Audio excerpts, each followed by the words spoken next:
jua kwamba Mungu ana mpango na wewe. Hata kama umechoka, hata kama umevunjika moyo, hata kama hauna mtu wa kukuhimiza, kwa sababu uliwasaidia wengine wakati ulikuwa na kipato, lakini wakati ulikosewa na kipato wakaona haufai tena. Lakini Mungu anakujua, Mungu anakusikia, Mungu anakuona.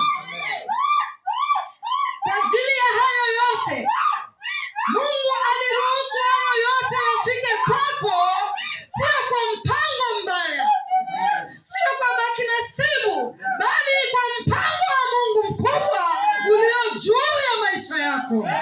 Pokea hiyo. Maana mpango wa Mungu unaweza ukapita ndani ya moto, unaweza ukapita ndani ya maji, unaweza ukavuka ukajikuta sehemu mbaya, lakini mpango huo ukakuchukua ukakupeleka kwenye mpango wa Mungu. Jina la Bwana.